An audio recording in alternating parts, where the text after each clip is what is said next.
Salut tout le monde, j'espère que vous allez bien. Aujourd'hui on va se retrouver donc pour une vidéo que je voulais faire depuis très longtemps. Donc c'est pour ça que j'avais justement avancé la review sur le WrestleMania 17 par rapport à Vengeance 2011. Donc le top 10 de mes WrestleMania préférés, enfin en tout cas le top 10 de mes pour moi des meilleurs WrestleMania of all time. Donc je sais pas encore comment je vais appeler ça. Soit je mettrai top 10 de mes WrestleMania préférés ou top 10 pour moi des meilleurs WrestleMania, j'en sais rien du tout. Enfin bref, donc euh, bien évidemment, je tenais juste à faire quelques petites précisions avant de commencer. Alors bien évidemment, ce n'est que mon avis. Je dis pas que ma science est infuse et de toute façon, à la fin de la vidéo, je vous invite tout simplement à donner votre top 10 en commentaire et bien évidemment, en argumentant, ce serait encore mieux. Autre chose, tout ce qui est Golden Era, donc c'est-à-dire tout ce qui est WrestleMania des années 80 et même années 90, il n'y en a absolument aucun dans ce classement. Et en fait, la raison est très simple. En fait, c'est juste que je n'aime pas du tout ce catch-là. Donc désolé, hein, mais tout ce qui est catch années 80, tout ça, c'est vraiment pas mon délire. Je suis vraiment pas fan. Autre chose, je vais pas revenir sur la carte au complet pour chaque WrestleMania parce que sinon la vidéo va être beaucoup trop longue. Donc ce que j'ai fait, c'est que pour chaque WrestleMania, j'ai pris pour moi les tops et les flops. Et puis voilà. Mais écoutez, moi je pense qu'on va pouvoir commencer, ça me paraît plutôt bien. Donc on va commencer par le numéro 10. Et donc le numéro 10, c'est le WrestleMania 32. Alors c'est un show qui s'est fait défoncer sur internet. Et j'ai pas vraiment compris, et à l'heure où je vous parle, j'ai toujours pas compris pourquoi. Parce que honnêtement, j'ai été diverti pour ce WrestleMania. Donc déjà, petite note à part, c'est le WrestleMania le plus long de l'histoire, hein, puisqu'il a duré presque 5 heures. Donc au niveau des tops, forcément j'ai mis le ladder match pour le titre intercontinental remporté par Zack Ryder, hein. Pour moi c'est le meilleur match de la soirée. Ensuite j'ai mis Chris Jericho contre AJ Styles, bien évidemment c'était un excellent match entre deux vétérans des rings qui n'ont plus rien à prouver. J'ai mis le triple threat match féminin où on avait donc enfin un match féminin digne de ce nom à WrestleMania. Les femmes ont enfin un match qui est bon, qui est regardable, même plus que ça. Même si on a eu quelques petits botches, mais ça restait quand même un très bon match. Avec en plus de ça le Women's Championship qui était remis en jeu. Et puis enfin le spot de Shane O'Mac dans le Hell in a Cell contre l'Undertaker. Pareil, ça j'étais obligé de le mettre. Donc ça pour moi c'est vraiment les points marquants de ce WrestleMania. Et en flop, donc j'ai mis Brock Lesnar contre Dean Ambrose. Alors le match est pas mauvais. Mais clairement on attendait beaucoup plus de ce match qui était donc un no holds barred street fight. On attendait bien évidemment beaucoup plus de violence, finalement on a été extrêmement déçus. On a également eu la Andre the Giant Memorial Battle Royale qui était quand même un gros flop, hein, l'air de rien, remporté par Baron Corbin. J'ai trouvé cette Andre the Giant Battle Royale bien en dessous comparé à la première édition lors de WrestleMania 30. Et enfin on avait le Rock face à Eric Rowan qui s'est fini en 6 secondes et qui donc était juste là pour battre le record détenu par Kane et Chavo Guerrero. Donc honnêtement c'est un WrestleMania que j'ai vraiment apprécié. Il y a juste pour moi vraiment la dernière heure qui était un petit peu trop longuette. J'ai pas trop compris pourquoi ils nous ont fait un WrestleMania qui a duré 1 heure de plus par rapport aux années précédentes. Mais hors de ça, j'ai quand même vraiment apprécié ce WrestleMania. En 9ème position, on retrouve WrestleMania 22, donc en 2006. Donc alors, au niveau des tops, donc forcément j'ai mis le Money in the Bank ladder match remporté par Rob Van Dam, donc un excellent match bien évidemment. Ensuite on a eu forcément l'hardcore match entre Edge et Mick Foley avec le fameux spot où Mick Foley traverse la table en feu. Ça je pense que c'est le meilleur match de la soirée avec le MITB. Ensuite on avait le triple threat match pour le World Heavyweight Championship entre Kurt Angle, Randy Orton et Rey Mysterio, remporté justement par Ray qui était, on va le dire, au sommet de sa carrière à ce moment-là. Et enfin, on a le No Holds Barred match entre Shawn Michaels et Vince McMahon. Mais honnêtement, voilà, c'est son surnom de Mr. WrestleMania, il l'a pas volé. Arriver à faire un match aussi bon avec Vince McMahon, il faut le faire. Donc, respect à Shawn Michaels. Et au niveau des flops, j'ai mis l'handicap match entre le Boogeyman contre Booker T et Charmel. Bon, j'ai pas vraiment besoin d'argumenter. Le casquette match entre l'Undertaker et Mark Henry, qui est l'un des pires matchs de la streak du Taker des années récentes. Et enfin un Playboy Pillow Fight entre Tori Wilson et Candice Michelle. Donc là on pouvait voir que les femmes étaient vraiment valorisées à ce temps-là. En 8ème position on retrouve WrestleMania 21. Donc alors au niveau des tops j'ai mis Rey Mysterio contre Eddie Guerrero qui était donc l'opener de ce WrestleMania, donc un excellent match pour commencer la soirée, même si j'étais un petit peu déçu et c'est clairement pas le meilleur affrontement entre les deux.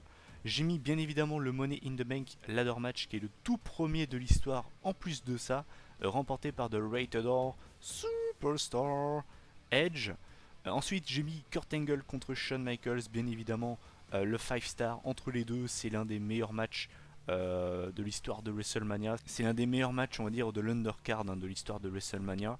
Et enfin, en dernier top, j'ai mis la nouvelle génération qui est mise en avant, puisque c'est aussi pour moi l'un des WrestleMania les plus historiques de l'histoire, puisqu'on a eu le début de la nouvelle ère avec Edge, John Cena et Batista.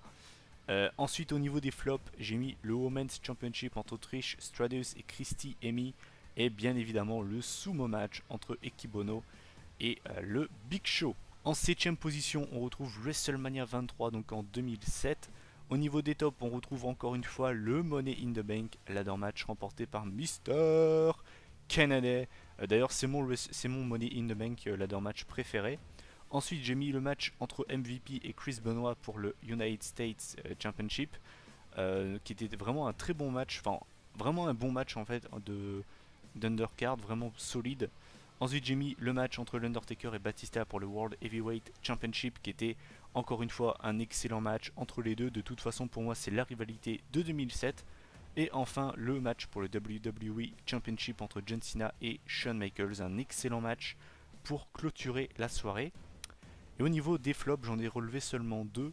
Le Great Khali contre Kane, voilà. Et le Lumberjill match pour le Women's Championship entre Melina et Ashley Massaro. En numéro 6, on retrouve WrestleMania 24, donc en 2008. Au niveau des tops, on retrouve encore une fois le Money in the Bank Ladder Match remporté par mon catcheur préféré CM Punk, qui avait caché justement sa mallette sur Edge quelques mois plus tard. Ensuite, on a forcément le match entre Shawn Michaels et Ric Flair. Ric Flair qui prenait sa retraite à un moment très émouvant avec le fameux Switching Music, enfin en tout cas la fameuse phrase Sorry Rick, I love you, c'était vraiment très émouvant. Ensuite on avait le match pour le titre de la WWE entre John Cena, Triple H et Randy Orton. Et enfin pour le World Heavyweight Championship, on avait l'Undertaker et Edge. Pareil pour moi la rivalité de l'année 2008, un excellent match. C'est pas pour moi leur affrontement préféré, j'ai préféré le Hell in a Cell, le match à One Night Stand, mais ça reste quand même du très solide. Au niveau des flops, on retrouve le match Raw contre SmackDown, donc Batista contre Umaga qui était vraiment pas terrible. Le match pour le titre de la ECW entre Kane et Chavo Guerrero, puisque le match a duré 8 secondes top chrono. Et enfin on avait un Playboy Bunny Mania Lumberjill match avec d'un côté Beth Phoenix et Melina et de l'autre Maria et Ashley Massaro, qui ressemblait plus à un film porno avec notamment Snoop Dogg qui est arrivé à la fin pour faire une close line à Santino Marella. Bref, c'était vraiment de la sous-merde. On rentre dans le top 5 avec en numéro 5 WrestleMania 30. Donc on avait Daniel Bryan contre Triple H pour ouvrir la soirée, excellent match bien évidemment. On avait la première édition de la Andre the Giant Memorial Battle Royale qui était vraiment bien. À la base je n'attendais pas du tout ce match à l'époque et j'ai vraiment été surpris en positif par ce match qui avait été remporté par Cesaro. On attendait un énorme push pour le Suisse, finalement il n'est jamais intervenu, c'est bien dommage. Ensuite on avait John Cena contre Bray Wyatt, un très bon match d'undercard. Et enfin pour le main event on avait Daniel Bryan contre Batista contre Randy Orton pour le WWE World Heavyweight Championship. Voilà, je ne vais pas m'éterniser sur ce match mais il fait clairement partie de mes matchs de championnat préférés de l'histoire de WrestleMania. Au niveau des flops on retrouve deux matchs, The Shield contre Kane et les New Age Outlaws. C'est clairement le pire match de la soirée, j'ai vraiment pas aimé ce match qui a duré 3 minutes. Et enfin Brock Lesnar contre l'Undertaker avec la fin de la streak. Alors c'est pas la fin de la streak que je mets en flop parce que pour moi comme je le dis tout le temps, les records sont faits pour être brisés, donc c'est pas ça qui m'a dérangé. C'est plutôt le fait de donner la victoire à Lesnar et c'est surtout que la streak s'arrête sur un match vraiment pas terrible. Et c'est vraiment ça que je reproche à ça. En numéro 4, on retrouve WrestleMania 26, donc en 2010. Donc dans mes tops, on retrouve encore une fois le Money in the Bank Ladder Match remporté ce coup-ci par The All-American Jack Swagger. Ensuite, on retrouve le match entre Edge et Chris Jericho pour le World Heavyweight Championship. On retrouve Batista contre John Cena pour le WWE Championship. Et bien évidemment, on retrouve l'Undertaker face à Shawn Michaels, où forcément Shawn Michaels prend sa retraite. Bien évidemment, encore un moment très émouvant. Je vous vois déjà sortir les mouchoirs derrière votre écran. S'il vous plaît, ne pleurez pas. On va passer au flop. Donc on avait pour les Unified Tag Team Championship, on avait le Show Miz contre John Brisson et R-Truth. Match qui est beaucoup trop court malheureusement. On avait un 10 Divas Tag Team Match remporté par la team Vicky Guerrero. Voilà, hein, ça donne clairement envie. Et on avait l'une des plus grosses hontes de l'histoire de WrestleMania.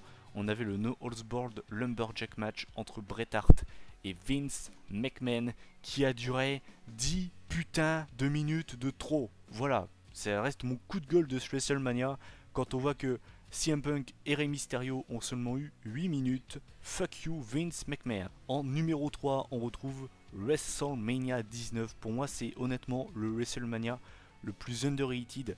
On n'en parle jamais de ce WrestleMania, mais bordel, il est vraiment kiffant. Au niveau des tops, on retrouve 3 vraiment bons matchs qui ressortent du lot. On a Shawn Michaels contre Chris Jericho qui est l'un des classiques clairement de WrestleMania. C'est le deuxième meilleur match de la soirée. On a The Rock contre Stone Cold Steve Austin qui est le dernier match dans la carrière du Texas Rattlesnake. Et enfin le main event donc pour le WWE Championship entre Kurt Angle et Brock Lesnar. Très bon match entre deux catcheurs qui ont à l'époque le même style de catch. C'est une véritable régalade avec Lesnar qui a failli se tuer avec son Shooting Star Press. Au niveau des flops, eh bien je n'ai mis aucun match. En fait, ce WrestleMania est vraiment spécial pour moi. C'est-à-dire que pour moi, il n'y a rien à ajouter dans ce WrestleMania. Il n'y a aucun vraiment mauvais match.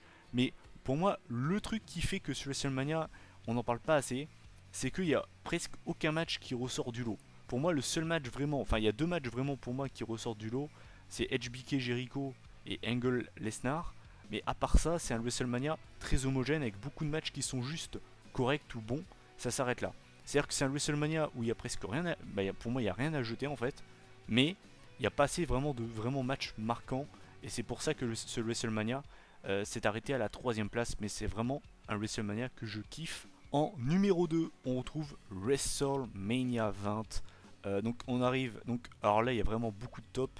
Donc il y a Christian contre Chris Jericho, pareil, un très bon match d'undercard. Il n'y a pas de titre en jeu, c'est juste une rivalité pour une femme, Trish Stratus, mais c'est un excellent match. On a l'évolution contre la Rock and Sock Connection, donc The Rock et Mick Foley. Pareil, un match très divertissant, vraiment très très fun à voir, avec un petit passage de flambeau. Les anciens qui mettent en avant les jeunes, ça j'ai beaucoup, enfin vraiment je trouve ça très très bien. Ensuite on a un Cruiserweight Open Challenge remporté par Chavo Guerrero, pareil, forcément la division Cruiserweight qui était un véritable régal, et c'est pour ça que j'aimerais vraiment revoir le titre Cruiserweight à la VE, parce que je pense qu'on a vraiment le roster pour. On avait le match pour le titre de la WWE entre Eddie Guerrero et Kurt Angle. Pareil, très bon match avec une victoire de Guerrero à la Guerrero en trichant. Et enfin, le main event pour le World Heavyweight Championship entre Triple H, Shawn Michaels et Chris Benoit.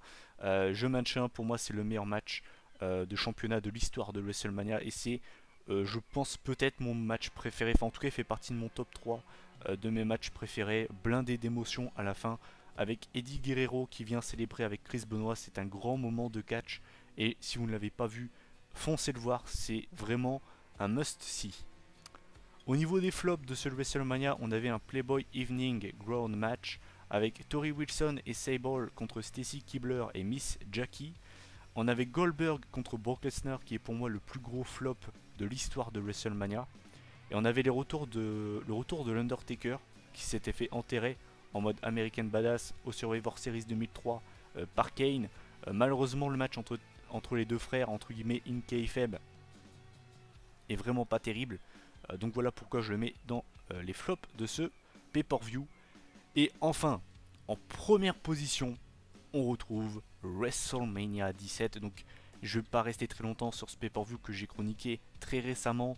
Au niveau des tops, j'ai mis Kurt Angle contre Chris Benoit qui était un superbe match technique. On a le street fight entre Shane McMahon et Vince McMahon qui est très très fun à voir. On a le match pour les WWF Tag Team Championship entre donc Edge et Christian, les Hardy Boys, les Dudley Boys, le tout dans un TLC match de folie.